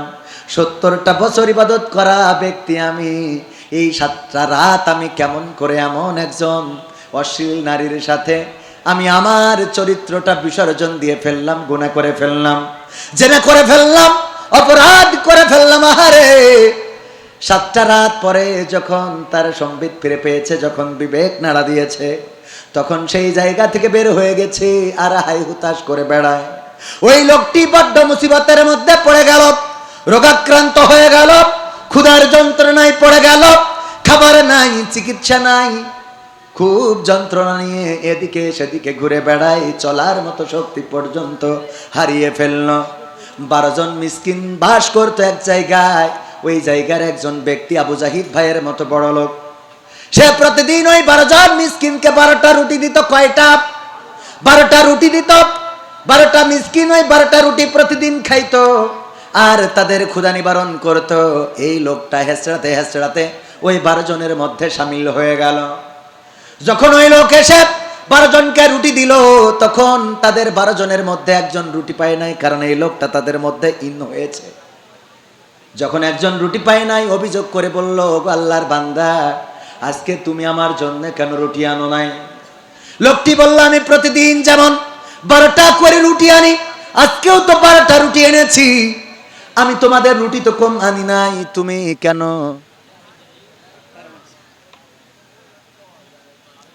এই কারেন্ট আর এই মাইক কেমন জায়গায় ডিস্টার্ব করে, মাঝে মাঝে মনে হয় মাইকটাই ভেঙে ফেলে একেবারে। মানে এটা বন্ধ করার একটা টাইম বলে দিয়ে তো বন্ধ করবেন, কানে কানে জিকির করতে দেবো, এই ভাগে বন্ধ করবেন, হুট করে বন্ধ করতে হয়। হুজুর মানে মনে হয় যে এটা একেবারে মেশিন। কারেন্ট এইছে তাই তাড়াতাড়ি ওটাই করতে হবে। তো আমার তো বলা যায় যে ভাই একটুখানি জিকির করতে দিন, ওরাও কাজে থাকবে, আমরা দিকে রেডি করি। এটা মানে মুড নষ্ট করে ফেলে। আসসালামু আলাইকুম হুজুর, কেমন আছেন? আশা করি ভালোই আছেন। আমার প্রশ্ন হলো, প্রাপ্তবয়স্ক হওয়া সত্ত্বেও আমাকে বাড়ি থেকে বিয়ে দেওয়া হচ্ছে না। এটা মনে হচ্ছে অনেকের মনের কথা, অনেকের মনের কথা। এখন আমার করণীয় কি? আশা করি উত্তর দিবেন। এখন করণীয় হলো যে তুমি স্টেজে এসো বাবা, আমি তোমার বিয়ের ব্যবস্থা করব। ঠিক না বে ঠিক? কারণ এই প্রাপ্তবয়স্ক তো অনেকেই, এখন কোনটা আমি এটা বুঝবো কি করে? স্টেজে আসলি তোর পরিবারের একটু দেখাই দি যে ছেলে ও তো বেড়া ভাঙলো, তাড়াতাড়ি করিয়ে ব্যবস্থা করো। হ্যাঁ, এখানে স্টেজে যদি এই বাজে প্রশ্ন করেছে আসতে পারে, আমার ভাই বলছে 7 দিনের মধ্যে বিয়ে দেওয়া হবে। দায়িত্ব ভাই, টোকর মুখর মেম্বার, আর টোকর মুখর কিনার দায়িত্ব ভাই, আর বিয়ে পড়ানোর দায়িত্ব কাজীর, দাওয়াত খাওয়ার দায়িত্ব আমার। মোটামুটি দায়িত্ব নিয়ে নিলাম, আসতে পারো। আসলে দেখেন, আমরা যেভাবেই বলি না কেন, প্রাপ্তবয়স্ক যদি হয়ে যায় তাহলে পারিবারিকভাবে তাকে বিয়ের ব্যবস্থা করতে হবে। এটাই আল্লাহ ও তার রাসূলের বিধান। কার বিধান? বিশ্বনবী ফাতেমা রাদিয়াল্লাহু তাআলা আনহা বড় হয়েছেন, বিয়ের জন্য পাত্র নিয়ে গেলেন। আলী রাদিয়াল্লাহু তাআলা আনহুকে বললেন, ফাতেমা তুমি দরজায় এসে দাঁড়াবা, আমি ডাক দেওয়ার পরে পাত্র একটা সাথে করে আনবো, যদি পছন্দ হয় দরজায় মাথা নিচু করে দাঁড়িয়ে থাকবা, আর যদি পছন্দ না হয় ঘরের মধ্যে চলে যাবা, আমি বুঝে নেব পাত্র তোমার পছন্দ হয় নাই। আল্লাহর নবী ফাতেমা রাদিয়াল্লাহু তাআলা আনহাকে ডাকলেন, বাড়িতে যেয়ে ডাক দিলেন, দরজায় এসে দাঁড়ালো। দাঁড়ানোর পরে বললেন, আমি সাথে করে এনেছি এই যে আলী, আমি এটা তোমার স্বামী হিসেবে আমি নির্বাচিত করেছি। ফাতেমা বলো দেখি তোমার পছন্দ হয় কিনা। ফাতেমা রাদিয়াল্লাহু তাআলা আনহা তাকালেন, তারপরে মাথাটা নিচু করে দাঁড়িয়ে রইলেন। আল্লাহর নবী বললেন, ওগো আলী, তাড়াতাড়ি করে চলে যাও, চলে যাও, এবার তুমি তোমার বিয়ের প্রস্তুতি নাও, আমার কন্যা ফাতেমা তোমার জন্য রাজি হয়ে গেছি। ও আমার অভিভাবকেরা, এমনি ভাবে যদি মেয়ে অথবা ছেলে, জানি না কে প্রাপ্তবয়স্ক হয়েছে, কারণ এখানে লেখে নাই সে ছেলে নাকি মেয়ে, হইতে পারে ছেলে, হইতে পারে মেয়ে। যদি প্রাপ্তবয়স্ক হয়ে যায় তাইলে তার টাইম, আপনি তাড়াতাড়ি বিয়ে দেন, তাড়াতাড়ি করে নাতি নাতনির মুখ দেখেন, আপনার নাতি পুতি দিয়ে ঘর বাড়ি ভরে যাক। বলেন সুবহানাল্লাহ। দরকার আছে না নাই? এই জন্য যদি আবার জিজ্ঞাসা করেন বিয়ের বয়স কেমনে বুঝবো যে প্রাপ্তবয়স্ক হয়েছে, কে তুই বিয়ে করিলি না? তখন ঠাওর টের পাওনি না যে কবে নেটওয়ার্ক আসে, কথা কয় না। সুতরাং নিজের যখন খায়েশ জাগিল ওই টুম সময়টা মাথায় রেখে তাড়াতাড়ি করে তারে দাও, তা না হলি বলো বেড়া ভাঙলো রে। মনে থাকবে ইনশাল্লাহ? এ উত্তর ঠিক আছে তো? আল্লাহ কবুল করুন, আল্লাহ যেন বিয়ে দেওয়ার তৌফিক দান করেন। যাই হোক ভাইরা আমার পরে একটু দায়িত্ব রয়েছে। সেই দায়িত্ব হলো আল্লাহ বলেছেন ইন্নাল্লাহ আশতারা মিনাল মুমিনিনা আনফুসাহুম ওয়া আমওয়ালাহুম বিআন্না লাহুমুল জান্নাহ। আয়াতটা পড়লে তো আপনারা বোঝেন না? ওয়াজ শুনে শুনে যারা অভ্যস্ত তারা জানে। আমার রব বললেন যদি তোমরা আমার রাস্তায় তোমাদের মাল খরচ করো, বিআমওয়ালিকুম ওয়া আনফুসিকুম, তোমরা তোমাদের মাল এবং জান যদি খরচ করো, আমি আল্লাহ আমি তোমাদের কাছে আমার জান্নাতটা বিক্রয় করে দিই। বলেন সুবহানাল্লাহ। আল্লাহর নবী সাল্লাল্লাহু আলাইহি সাল্লাম যখন বলতেন তোমরা দান করো দান করো, ও আমার ভাইয়েরা, বিশ্ব নবীর হাত শক্তিশালী করার জন্য সাহাবীরা এতটাই দান করতেন, এতটাই দিতেন, আমার নারী সাহাবীরা পর্যন্ত কানের দুল, নাকের ফুল, গলার চেন পর্যন্ত খুলে বিশ্ব নবীর হাতে দিয়ে দিতেন। বলেন সুবহানাল্লাহ। আল্লাহর নবী বললেন এই দান অ্যাডভোকেট মুসাম্মদ সালমা আক্তার বৃষ্টি, পিতা মুহাম্মদ এখলাস উদ্দিন সাহেব, অ্যাডভোকেট মানুষ, ইনকাম তো খারাপ না, কারণ সরকার যত যায় আসে মামলা কি কম হয় নাকি? কথা কয় না? হ্যাঁ, আর একটু দিতে ফেরত নতুন এই ও তাহলে এখনো মামলা ঠিক মতো এখনো লাইন হয়নি। আল্লাহ কবুল করুন, আগামী বছর যেন নতুন নতুন নতুন অ্যাডভোকেট মামলা হবে, টেনশন করার দরকার নাই। কি মামলার অভাব নেই, অ্যাডভোকেটের বিশাল একটা ব্যবসা। হুজুরও খারাপ ব্যবসা না, ও অ্যাডভোকেট করবেন, আপনারা কি খারাপ নাকি? কারণ এর সালদিক যখন যে আসে তার আমাদের জ্বালার শেষ নেই। এখন 17 বছর ধরে বলছে হুজুর স্টেজে উঠবেন, ভালো কথা, যেন রাজনীতির কথা বললেন না। 5 তারিখের পরে মনে করলাম এই কথা শোনা লাগবে না। ও মা এ রেহান যে এনে যায় কয় হুজুর ইকেনেও বলিছে জাহিদ ভাই সাক্ষী। ও আপনি তো বলেছেন সাক্ষী আর কি, কনে যাব মানে কোন জ্বালা শেষ। সময়টা তো বড্ড খারাপ, যাই বলি সবটাতে গান আছে, তা কোনটা থেকে কোনটা কব। অ্যাডভোকেট মুসাম্মদ সালমা আক্তার বৃষ্টি, পিতা মুহাম্মদ এখলাস উদ্দিন সাহেব 2000 টাকা করলো দান। আল্লাহ তুমি তার খায়াত দিয়ে দাও, নতুন আইনজীবী, আল্লাহ তুমি দয়া করে তার মামলা মোকদ্দমা বাড়িয়ে দাও, আর যেই মামলা হাতে নেবে আল্লাহ যেন ফায়সালা করতে পারে তৌফিক দান করে দাও। বলেন আমিন। তারপরে আয়েশা এই মা বোনেরা স্টার্ট করেছি, ভালো তো, তাহলে মনে হয় কানের তা নাকের তাও আসতে পারে। দেখি কোনো মা বোন দেয় কিনা, আজকে এটা রেকর্ড হয় কিনা, যেহেতু প্রথমে আমাদের মা বোনেরা শুরু করেছে তাহলে মনে হয় হতে পারে। দেখি কোনো মা বোন একটা নাড়তে নাকের দুল, কানের ফুল, গলার চেন দেওয়ার দরকার নেই, শোনা যে দাও ও অতটা দিতে হবে না, এমনি নাকের ফুল কানের দুল পর্যন্ত দিলে হবে না। আল্লাহ কবুল করুন। আয়েশা আরফান স্বামী না বাবা হইতে পারে, আয়েশা আরফান 500 টাকা করলো দান। আল্লাহ বাড়িয়ে দাও, সম্মান নিয়ে খায়াত দিয়ে দাও। বাবু ভাইয়ের মা সোফা সেট দান করেছে মাদ্রাসায়, মাশাআল্লাহ। আমার একটা দিল্লি এরম আমার মাদ্রাসা আছে একটা, দেখেন দিন সেরম কেউ লাইন হয় কিনা, আমি একটা ভিডিও বানাই ছেড়ে দেবো। আল্লাহ কবুল করুন, বলেন আমিন। কারণ আমার অফিসে মেলাদিন ধরে মনে করছে যে এক সেট সোফা হলে ভালো হইতো, তা আপনার কাছে চাবো না, মানুষের মধ্যে এটা খারাপ দেখা যায়। বাবু ভাইয়ের মা সোফা সেট দান করেছে মাদ্রাসায়, তার মানে এটাও নারী। পিতা কবরবাসী, আল্লাহ পিতার কবরটা জান্নাতের বাগান বানিয়ে দাও। ওগো আল্লাহ তুমি দয়া করে আপনজন যারা বেঁচে আছে নেক হায়াত দান করে দাও। আল্লাহ সোফা সেট যে বসার জন্য ব্যবস্থা করেছে, ওগো রব তুমি তার পিতাকে জান্নাতে চেয়ার দান করে দাও। বলেন আমিন।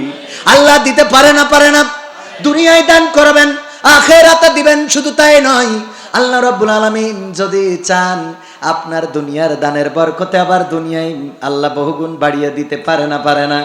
একদিন যেই বান্দা বাইসাইকেল চালানোর মতো সক্ষমতা ছিল না, ছুটিপুর বাজার মসজিদে নামাজে গিয়েছি, ফনিক সাইকেল তালা দেওয়া একটা কামিনী ফুল গাছ ছিল, তখন টিন শেড, ছুটিপুর গঙ্গানন্দপুর কেন্দ্রীয় জামে মসজিদ, ছুটিপুর বাজারের উপরে যেটা। আমি মসজিদে ঢুকলাম এমন মুসিবতের সময়, যখন টাকা নাই পয়সা নাই, চোর আর সাইকেল নেওয়ার মতো সাইকেল খুঁজে পাই নাই, আমারটাই নিয়ে গেল। আল্লাহর কসম আমি সেই সন্তান, অভাবের মধ্যে সাইকেলটা নিয়ে গেল। হাঁটতে হাঁটতে বাড়ি গেলাম, আল্লাহ রাব্বুল আলামিন সেই সাইকেল তো এখন হেলিকপ্টারে পর্যন্ত ভিক্ষে করাইছে। দেখেছেন না হেলিকপ্টার ফকির, মনে আছে কিনা? এটা উঠানোর মালিক কে?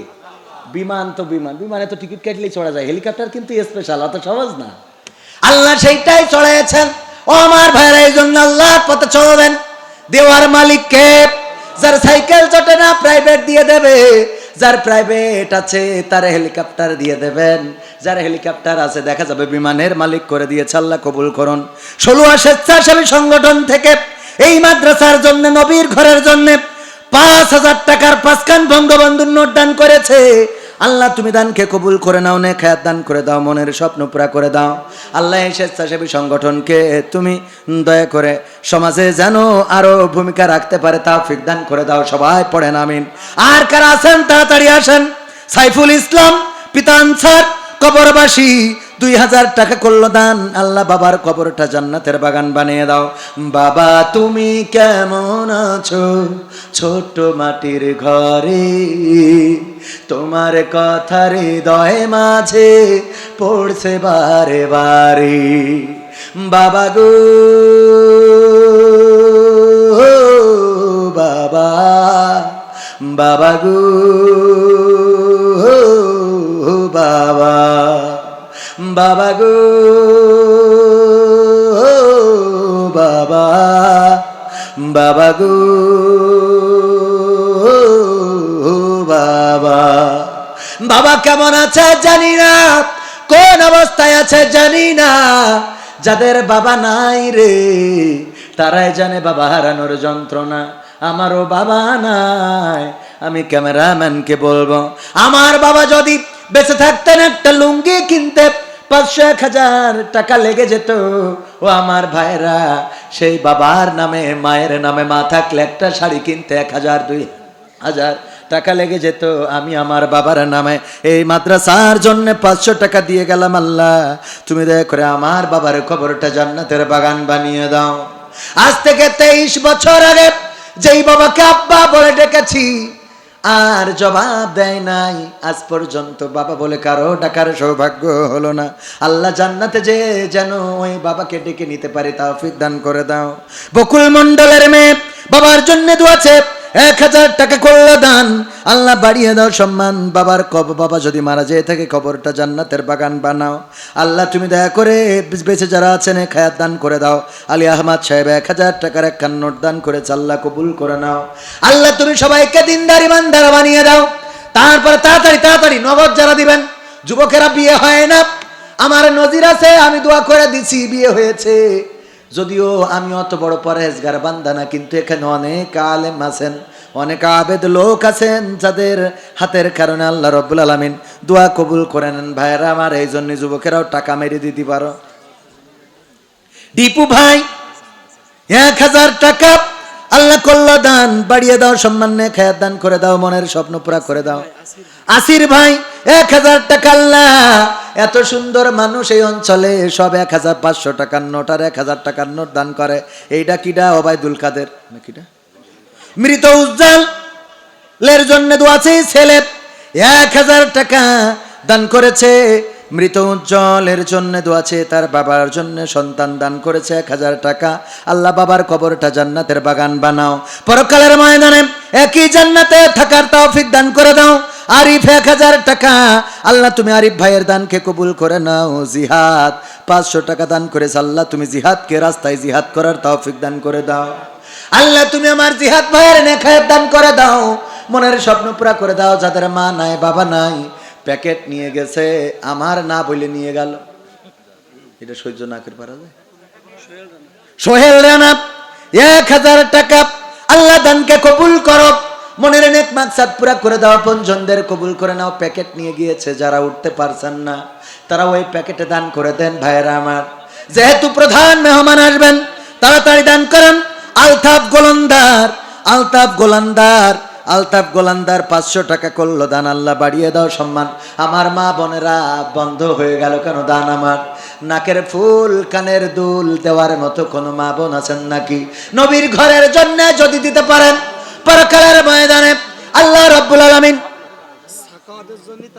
সাকাওয়াতের জন্য তার সন্তানেরা 2খানা কোরআন দান করেছে, আল্লাহ কোরআন করলো দান, বাড়িয়ে দাও সম্মান। তুমি এই সন্তানদেরকে নেক দান করে দাও, মনের স্বপ্ন পুরা করে দাও, কবুল করে নাও আমার জাহিদ ভাই।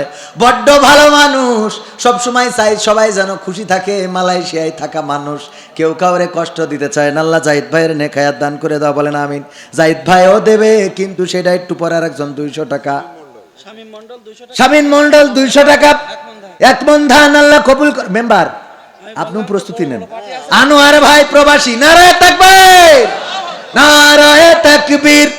আনোয়ার ভাই প্রবাসী 10,000 টাকা, কয় হাজার, নারায়ে তাকবীর। 10,000 টাকা করলো দান, আল্লাহ বাড়িয়ে দাও সম্মান, নেক দান করে দাও, মনের স্বপ্ন পুরা করে দাও। আরাফাতের মা 1,000 টাকা করলো দান, আল্লাহ বাড়িয়ে দাও সম্মান, মনের নেক মাকসাদ পুরা করে দাও, আপনজনদের কবুল করে নাও। প্রবাসী 10,000 টাকা দিল আপনার বড় ভাই, আপনারও তো, আপনার বড় ভাই মানে আপন বড় ভাই, আমার জাহিদ ভাইয়ের বড় ভাই। মায়ের জন্য দোয়াছে 5,000 টাকার 5 খান নোট, 1,000 টাকার 5 খান নোট, 5,000 টাকা করলো দান। আল্লাহ মায়ের কবরটা জান্নাতের বাগান বানায় দাও, বলেন আমিন। আল্লাহ মা জননীর সাথে জান্নাতে যেন একই সাথে বসবাস করতে পারে তৌফিক দান করে দাও। তারপর বড় বড় না, আপনার দ্বার একটু পরে তাড়াতাড়ি করে লিখে দেন, মেম্বার এখনো দেয় নাই রে, সামনে ভোট আসছে রে। হ্যাঁ সামনে কি, সামনে অনেক প্রবাসী, দাম বেড়ে গিয়েছে। পেট্রোল 135 টাকা, ওয়াকটেন 140 টাকা, সিন্ডিকেট জয়ী দাম। আমি যেটা চাইলাম তার থেকে তো দাম কম বেড়েছে। আমি চাইলাম পেট্রোল 300 টাকা করে দাও, তালি R15 নিয়ে গিয়ার মারা লোক কয়টা পাওয়া যায় দেখতো, ঠিক না ভাই? ঠিক। একজন মহিলা 500 টাকা, আল্লাহ দানকে কবুল করে নাও, নেক দান করে দাও। অকটেন পেট্রোলের দাম আর একটু বাড়া দরকার ছিল এই সময়, এই জন্য যে যাতে করে অহেতুক কেউ তেল না নিতে পারে, কথা কয় না, অহেতুক তেল নিয়ে ঘুরি বেড়ে এরম আছে না।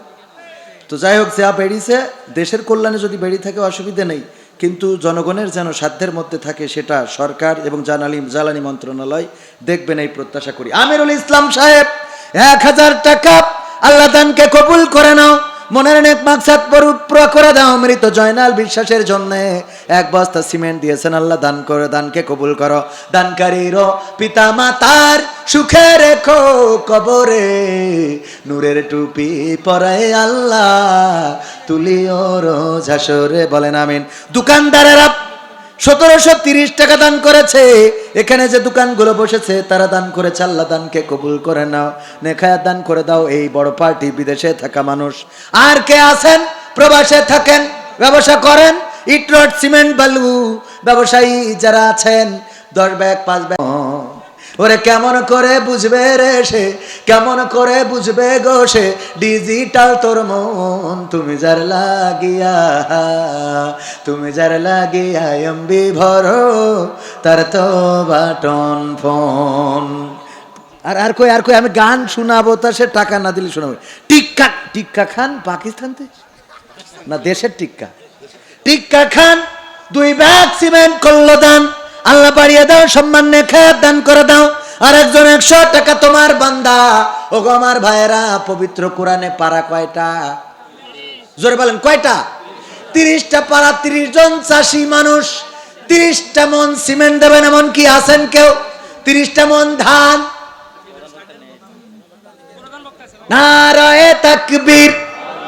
প্রধান বক্তার আগমন, মাহফিলের পক্ষ থেকে আমার রব্বানি ভাইয়ের আগমন, গোলাম রব্বানি সাহেবের আগমন। নারায়ে তাকবীর, লিল্লাহি তাকবীর।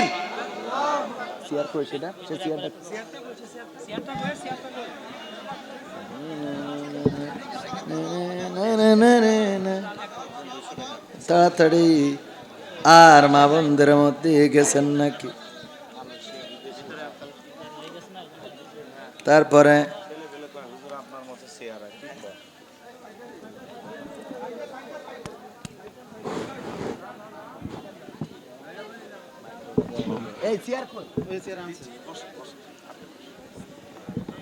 সবাই খুশি কিনা? এখন কেমন লাগে? সবাই খুশি তো? আপনারা কেমন আছেন? ষোলোয়াবাসী কেমন আছে? তেলের কি খবর? বাদল ভাই 2 ব্যাগ সিমেন্ট মৃত জামালের পক্ষ থেকে 2 ব্যাগ সিমেন্ট আল্লাহ দানকে কবুল করো, নেখায়াত দান করো, মনের স্বপ্ন পুরা করো। এবার 30 মণ ধান চাইলাম, তো 30 মণ যেহেতু বক্তা এসেছে, এত ধৈর্য আমারও নেই, বক্তারও নেই, আপনাদেরও ঠিক না বে ঠিক, আপনাদেরও আগামীতে আবার আসবো। কিন্তু মহিলা প্যান্ডেলে বাচ্চারা গেছে জন্য টাকা তুলতে, মহিলা প্যান্ডেলে আমার বাচ্চারা গিয়েছে, মা বোনেরা যা আছে আপনাদের কোসে, আপনাদের বুরখার পকেট, বুরখায় পকেট আছে, বুরখার পকেটে আর আসলে গিরে মেরি রাখিছেন, ওই টাকাগুলো দান করে দেন প্যাকেটে। আমার উস্তাদ জি এখানে বসা, উনি রংপুরে বলেছিলেন যা আছে পকেটে দিয়ে দেন প্যাকেটে। একজন 2 প্যাকেট আকিস বিড়ি দিয়েছে। কয় প্যাকেট? রংপুরে 2 প্যাকেট আকিস বিড়ি দিয়েছে আর লিখে দিয়েছে, হুজুর আমার এই 2 প্যাকেট আকিস বিড়ি ছিল সম্বল, আমি আপনি বলেছেন দিয়ে দিছি, এখন দাবি হলো 1 প্যাকেট কমিটি দেবেন আর 1 প্যাকেট আপনি টানবেন। 1 প্যাকেট আপনি কমিটি দেবেন আর 1 প্যাকেট কি আপনি টানবেন, এটা আমার শখ। ও আমার ভাইয়েরা, তাও তো মন আছে ঠিক কি না? তা আপনাদের তো সে মনও নেই। 30 মণ ধান চাইলাম, তা 30 মণ না হয় অন্তত সামনে তো 2 জন অন্তত হাত উঁচু করেন দিন যে 2 মণ ধান দেবো। ওই যে আমার চাচা যান, নারায়ে তাকবীর, লুৎফর রহমান চাচা বুকের আছে পাটাপ, উনি দাঁড়িয়ে বললেন কয় মণ ধান? 1 মণ ধান। এই যার এক চাচা, নাম কি চাচা আমার? হ্যাঁ, আজিজুর রহমান চাচা, 2 জনই তো চাচা দাঁড়াইলো। কেন চাচা কি একজনও নাই রে? 2 জন তো চাচা দাঁড়াইলো, দিয়ার মতো 1 মণ ধান দেবেন। আর কেউ আছেন মেম্বার উজ্জ্বল সাহেব, নারায়ে তাকবীর। 10 ব্যাগ সিমেন্ট মানে 5000 টাকা হয়ে যায়, একটু কম হয় না? বেশ, হ্যাঁ 5000 টাকার একটু বেশি, একটু বেশি। আচ্ছা মেনে নিলাম, ভোটের সময় আর একটু সামনে খেদমত করার চেষ্টা করবেন। 10 ব্যাগ সিমেন্ট করেছে দান, আল্লাহ বাড়িয়ে দাও। সম্মানী বাইক চালক ওবায়দুল 1 বস্তা সিমেন্ট, আল্লাহ দানকে কবুল করে নাও। 2 জন পাইলাম, 2 মণ। আর কেউ আছেন নাকি দেওয়ার মতো? বুকের পাটা নিয়ে দাঁড়ায় একটু হাত উঁচু করবেন, দোয়া করে দেবো। দেখি আছেন কেউ? আর 2 জন, ওই যে আমার আরেক ভাই, ওই তো এইবার পাইছি, লিটন ভাই। নারায়ে তাকবীর। আল্লাহ আমার লিটন ভাইয়ের ফিলাট করার তৌফিক দান করে দাও। 1 বস্তা 1 মণ ধান করলো দান লিটন ভাই। এই দিন কেন মহিদুল ইসলাম মিলন 1 মণ ধান, এটা তো বলছেন না কেন? নারায়ে তাকবীর। মহিদুল ইসলাম মিলন, শহীদুল ইসলাম মিলন। আমার বইটা কই? বইটা দিন অন্য গান গাই শর্টকাট করে। এই বিদেশে থাকলে অনেক সময় মা জিজ্ঞেস করে যে প্রবাসে কেমন আছো। হ্যাঁ, তো আমি এই প্রবাসে থাকতে আমার ভাই এটা এখানে যেহেতু অনেকে আছে প্রবাসীরা, তারা বুঝতে পারবে মাকে আমরা যে জবাবটা দিই, মাকে আমরা যে জবাবটা দিই, প্রবাসেতে কেমন আছি, বিদেশেতে কেমন আছি, মালয়েশিয়া কেমন আছি, জানতে চাইলে তাই মাগো তোমায় বলি, দূর প্রবাসে সুখের অভাব নাই। মাগো তোমায় বলি, বিদেশ বাড়ি সুখের অভাব নাই। রোজ সকালে ভাঙতো যে ঘুম শুনে তোমার বকা, এখন জাগি খুব সকালেই আর লাগে না ডাকা। বলতে তুমি হলো স্বামী, কি হবে উপায়? এখন আমি কাজ করি রোজ, অবসর কোথায়? জ্বালিয়েছি তোমায় কত, থাকতো পকেট ফাঁকা। এখন আমি প্রতি মাসে দিই তোমাদের টাকা। এরপরেও কেমনে ভাবো, এরপরেও কেমনে ভাবো, আমি সুখে নাই মাগো তোমায় বলি দূর প্রবাসে সুখেরও অভাব নাই মাগো তোমায় বলি মালয়েশিয়াতে সুখের অভাব নাই পরিবারের বোঝা ছিলাম বাবার বেকার ছিলে তাই তো মাগো দূর প্রবাসে তোমায় দেশে ফেলে পরিবারের বোঝা ছিলাম বাবার বেকার ছেলে তাই তো মাগো দূর প্রবাসে তোমায় দেশে ফেলে আমার খরচ দিতে তুমি বাবার পকেট থেকে বকতো বাবা কষ্ট পেতাম তোমার মলিন মুখটা দেখে অভিমানে বলতে তুমি আমি ছন্ন ছাড়া কাজ করি না ঘুরে বেড়াই এ পাড়া ও পাড়া সেই আমি আজ নিজের হাতে সেই আমি মা নিজের হাতে করি মা কামাই মাগো তারপরেও কেন ভাবো আমি সুখে নাই মাগো এর পরেও কেন ভাবো আমি সুখে নাই বিদেশেতে সব মেলে মা থাকে যদি টাকা মাসের পরে মাস চলে যায় পাই না তোমায় দেখা কত বন্ধু যাই যে দেশে হাসি খুশি মুখ কেউ বা আবার লাশ হয়ে যায় কষ্টে ভাঙে বুক পরিশেষে বলি মাগো একটি সত্য কথা প্রবাসীরা কেউ বলে না তাদের কষ্ট ব্যথা হাসি মুখে বরণ করে পরিবারের দুঃখ নানান রঙের কষ্ট ব্যথা প্রবাসীদের সুখ এবার তুমি ভেবে দেখো ও মা এবার তুমি ভেবে দেখো কত সুখে তাই মাগো লাস্টে বলি প্রবাসীরা কেউ তো সুখে নাই মাগো সত্য বলি প্রবাসীরা কেউ তো সুখে নাই বিদেশেতে কেমন আছি মালয়েশিয়ায় কেমন আছি সৌদি আরবে কেমন আছি কাতারেতে কেমন আছি জানতে চাইলে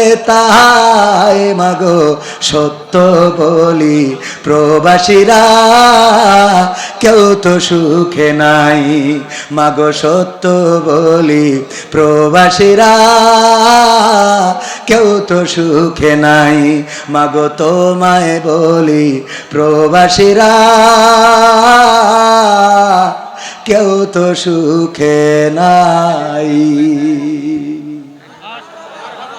এটাই হলো প্রবাসীরা সব মুখে বলে বাস্তবতা এর উল্টোটা কষ্ট করেন প্রবাসে প্রতিদিন পরিশ্রম করেন আর দেশের মানুষের সুখের জন্য টাকা পাঠান বেলা শেষে বাড়িতে এসে দেখা যায় নিজের সম্পদ বলে কিছু নাই সব পর হয়ে গেছে এমনকি নিজের স্ত্রীটা পর্যন্ত অন্যের হয়ে যায় বলেন ঠিক না বেঠিক এইগুলো যারা করেন তাদের কাছে বলবো প্রবাসীদের কষ্টটা বুঝবেন আপনার জন্য প্রবাসে কষ্ট করে সন্তানের জন্য কষ্ট করে পরিবারের জন্য দেশের জন্য কষ্ট করে প্রবাসীদের সাথে ভালো এবং আমার সারাটা জীবনের জন্য দোয়া থাকবে আল্লাহ রাব্বুল আলামিন উনার সব কল্যাণ দান করুন পড়ছি আমিন আসসালামু আলাইকুম ওয়া রাহমাতুল্লাহ